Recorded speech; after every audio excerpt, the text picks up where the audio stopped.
Welcome to Fasman Jones 5-minute reviews. 73 yards.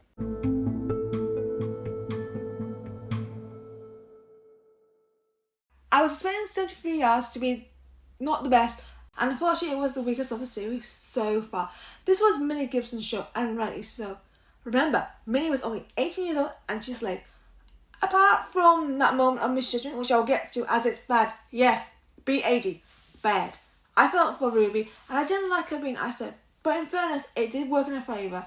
The politics weren't bad. It was unsettling, but it puts out hope for Series 2 in a way, no matter if it changes or not. Roger was unsettling and had the Royce Hemlock fight. Yes, I'm still going about Royce Hemlock. It's been months since his defeat, and I'm still banging on about him. My situation, even though it's in character for Ruby so she can stop Roger, it's just as out of line as some of the other prominent situations. Like Chibble, Gears, Mother. I love them all, but I gotta be honest, I've listened to others and I feel the outrage is understandable. I'm glad Ruby gets her actions and pauses the end. People abandon Ruby. It's something that I can't stand. No, I respect the story which really happened, so thank you, Russell. I can never support that. There were lines that felt they were out of line. I want to see more of the positive protection side of Carla, and that's letting her down. And I want her back to the real caring side, as I miss that.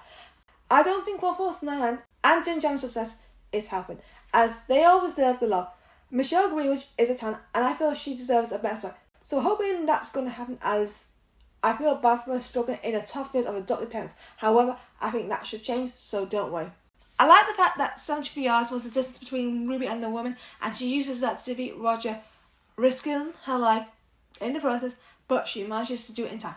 Let's talk of Ruby. She's still on her own, but luckily is getting careful, and I understand pain and torment, as I know she didn't deserve this. This is not Omega joining the rebellion. This is not Jane Grogu settling with his dad and working for the New Republic. They're both after big events. Poor Ruby then dying as the woman shows up, and that is one of the most haunting scenes of the episode. It's done well. Credit to Amanda Walker. Thank you.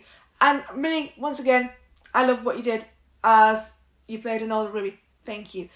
The ending when old Ruby warns Ruby to stop the letter and then he stops Ruby from reading the letter is a full circle moment. I feel indifferent about the whole thing as I am confused. I keep changing my mind off again as it's something that I'll only watch once, but that's okay, so I can't make a decision if things have a consequence. Both of them were responsible for their own situations, but what? I don't have the answer like heaven sent. But I think the mystery is good, so I don't mind not having an answer, as Russell would say about other stuff. One thing I can agree on is Ruby having to deal with these abandonment issues. The story regards Summer Kristen demonstrates that Ruby Sunday is a fighter. It's a good story, demonstrating potential with risk. It might not be reward as high, but I'm happy they did it, and it's better than I thought.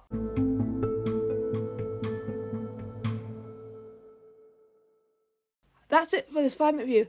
Please like this review and subscribe to the podcast channel to keep up to date with all the latest content. Thank you for listening to Fasman Jones, and I'll see you next time. Goodbye, everyone.